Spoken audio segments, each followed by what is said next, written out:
Hello students, how are you? Hope all of you are doing well. आज हम लोग पढ़ेंगे कि हाफ फील्ड ऑर्बिटल और फुल्ली फील्ड ऑर्बिटल दूसरे ऑर्बिटलों से ज़्यादा स्टेबल क्यों होते हैं। जैसे क्रोमियम का एटॉमिक नंबर है 24।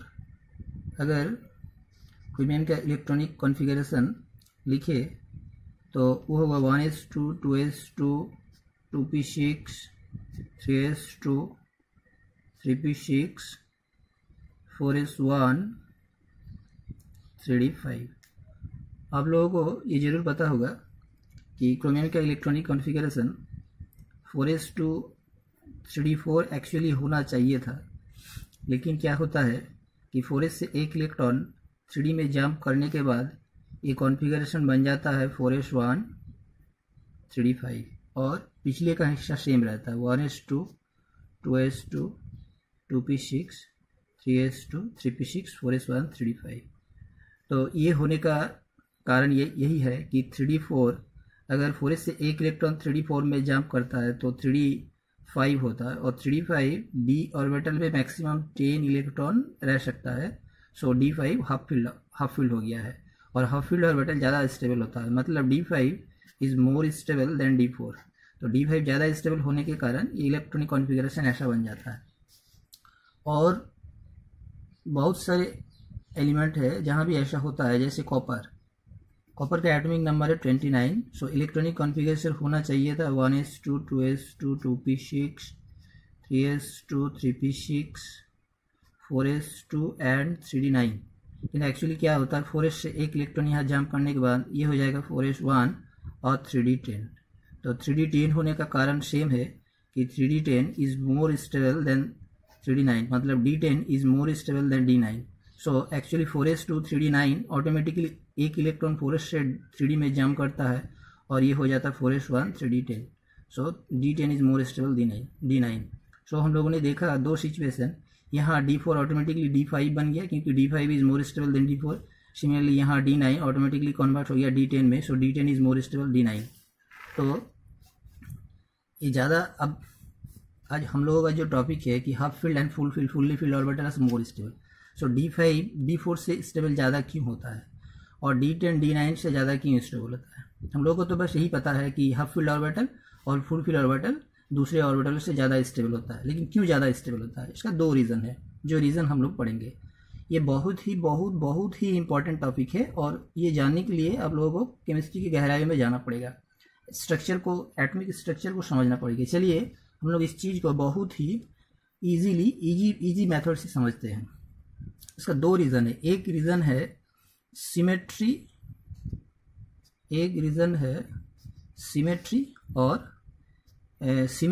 और हम लोग कहते ये भी कह सकते हैं सिमेट्रिकल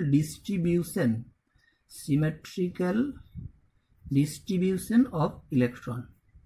मतलब इन शॉर्ट हम लोग कह सकते हैं ओनली सिमेट्री, और क्या कह सकते हैं कि symmetrical distribution of electron.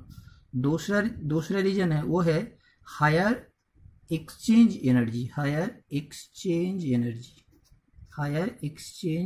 Energy. अब ये दोनों टॉपिक को हम लोग डिटेल्स में समझते हैं। सिमेट्री का मतलब क्या है, डी ऑर्बिटल डी सबसेल, हम लोग ऐसा कहते हैं कि डी सबसेल के अंडर में 5 ऑर्बिटल होता है, पांच ऑर्बिटल 1 2 3 4 5। ये पांचों ऑर्बिटल क्या होता है, ये जो हमारे जो कोऑर्डिनेट्स है x y z, तो डी सबसेल के अंडर जो 5 orbital D X Y D Y Z D X Z D X square minus Y square and D Z square, 5 orbital होते हैं। ये 5 ऑर्बिटल का एनर्जी सेम है, ये पांचों ऑर्बिटल का 1 2 3 4 5, ये पांचों ऑर्बिटल का एनर्जी सेम है, लेकिन ये 3 डायमेंशनली ये ऑर्बिटलों का ओरिएंटेशन डिफरेंट है। मतलब कोई ऑर्बिटल एक्सिस के तरह बिलोंग करता है, दूसरा ऑर्बिटल एक्स वाई बराबर बिलोंग करता है, मतलब स्पेशियल अरेंजमेंट डिफरेंट है, लेकिन एनर्जी सेम है। अगर हर ऑर्बिटल में एक इलेक्ट्रॉन रखे तो क्या होता है कि इस ऑर्बिटलों का एनर्जी सेम है, सब में एक इलेक्ट्रॉन है, तो सिमेट्री आ गया। सिमेट्री जहाँ भी होता है स्टेबिलिटी वहाँ ज़्यादा होता है। सिमेट्री ज़्यादा होने से क्या होता है, ये जो 5 ऑर्बिटल है, ये 5 ऑर्बिटलों का वापस का जो सील्डिंग है वो सील्डिंग घट जाता है।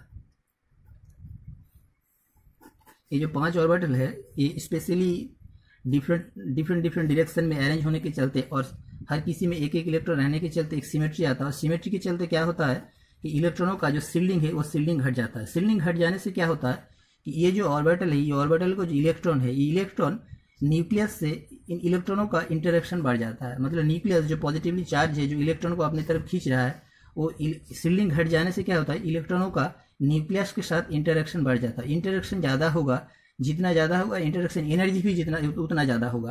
तो क्या होता है, इंटरेक्शन एनर्जी जितना ज़्यादा होगा स्टेबिलिटी उतना ज़्यादा होगा, क्योंकि इंटरेक्शन एनर्जी ज़्यादा होने से क्या होता है, ऑर्बिटल का एनर्जी घट जाता है और लेस एनर्जी मोर स्टेबल।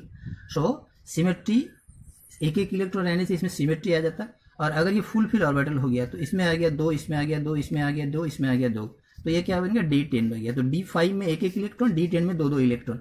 दोनों सिचुएशन में आप लोग देख रहे हैं कि इसमें सिमेट्री आ जाता है। सिमेट्री आ जाने से क्या होता है, इलेक्ट्रॉनों का आपस में सील्डिंग घट जाता है। आपस में सील्डिंग घटने से क्या होता है, न्यूक्लियस जो पॉजिटिवली चार्ज है, न्यूक्लियस के साथ इन ऑर्बिटलों का इंटरेक्शन बढ़ जाता है। इंटरेक्शन बढ़ने से क्या होता है, इंटरेक्शन एनर्जी भी बढ़ जाएगा। इंटरेक्शन एनर्जी जितना बढ़ेगा, ऑर्बिटलों का एनर्जी उतना घटेगा और स्टेबिलिटी उतना ज़्यादा होगा। ये हो गया फर्स्ट रीजन। और दूसरा रीजन है higher exchange energy. Higher exchange energy का मतलब क्या है, ये जो 5 डी ऑर्बिटल है, मान लीजिए 5 डी ऑर्बिटल में एक एक इलेक्ट्रॉन है, 1 2 3 4 और एक 5। अब एक्सचेंज होगा, मतलब ये इलेक्ट्रॉन यहाँ जाएगा, ये इलेक्ट्रॉन यहाँ आएगा, ये इलेक्ट्रॉन यहाँ जाएगा, ये इलेक्ट्रॉन यहाँ आएगा, ये इलेक्ट्रॉन यहाँ जाएगा, ये इलेक्ट्रॉन यहाँ जाएगा। इससे क्या होता है, ये एक्सचेंज हो रहा है, ये एक्सचेंज का पॉसिबिलिटी बहुत ज़्यादा होगा। मान लीजिए किसी एक ऑर्बिटल में इलेक्ट्रॉन नहीं है, मतलब इसमें नहीं है, ये वैकेंट है, तो 4 में ये वैकेंट है। तब यहाँ से जब इलेक्ट्रॉन यहाँ गया तो यहाँ से इलेक्ट्रॉन आने का कोई पॉसिबिलिटी नहीं रहता। लेकिन हर ऑर्बिटल में एक एक इलेक्ट्रॉन रहेगा और हर ऑर्बिटल में अगर 2 इलेक्ट्रॉन रहेगा, मतलब D5 तो हर ऑर्बिटल में एक एक इलेक्ट्रॉन और D10 तो हर ऑर्बिटल में 2 इलेक्ट्रॉन। तो इसमें क्या होता है, इसमें सिमेट्री आ गया। सिमेट्री आने के साथ साथ क्या होता है, एक्सचेंज हो रहा है इलेक्ट्रॉन, उससे क्या होता है, इसका जो इलेक्ट्रॉनिक कॉन्फिगरेशन है उसमें कोई चेंज नहीं आएगा। हर में 2 है तो हर में 2 ही रहेगा। आफ्टर एक्सचेंज और before exchange number of electron will remain same. तो इससे क्या होता है कि इलेक्ट्रॉन एक्सचेंज जितना ज़्यादा होगा, एक्सचेंज एनर्जी भी उतना ज़्यादा होगा। एक्सचेंज एनर्जी जितना ज़्यादा होगा, ऑर्बिटल का एनर्जी उतना घट जाएगा, और ऑर्बिटल का एनर्जी जितना घटेगा वो ऑर्बिटल उतना ज़्यादा स्टेबल हो जाएगा। तो जो सेकंड पॉइंट है higher exchange energy. Exchange energy आपको समझ में आ गया कि अगर कोई ऑर्बिटल वैकेंट है, मान लीजिए D4 है, तो 4 में इलेक्ट्रॉन रहेगा, 1 में नहीं रहेगा। अब यहाँ से एक इलेक्ट्रॉन यहाँ जंप किया तो यहाँ से आने के लिए कोई इलेक्ट्रॉन तो रहा नहीं, तो उसमें एक्सचेंज नहीं होगा। एक्सचेंज मतलब एक जाएगा एक आएगा। तो D5 और D10 में अब देख लीजिए, किसी दोनों ऑर्बिटल में अगर एक एक इलेक्ट्रॉन का एक्सचेंज होता है तो उसमें इलेक्ट्रॉनिक कॉन्फिगरेशन का कुछ चेंज नहीं आएगा। सिमेट्री भी उसमें रहेगा, सिमेट्री में कोई चेंज नहीं आएगा और साथ ही साथ एक्सचेंज भी होता रहेगा। अब जितना ज़्यादा एक्सचेंज होगा, इलेक्ट्रॉनिक कॉन्फिगरेशन को चेंज ना किए हुए जितना ज़्यादा एक्सचेंज होगा उतना ज़्यादा एनर्जी खर्चा होगा, और जितना ज़्यादा एनर्जी खर्चा होगा उससे क्या होगा, ऑर्बिटल का एनर्जी उतना नीचे चला जाएगा और उसमें ज़्यादा स्टेबिलिटी आ जाएगा।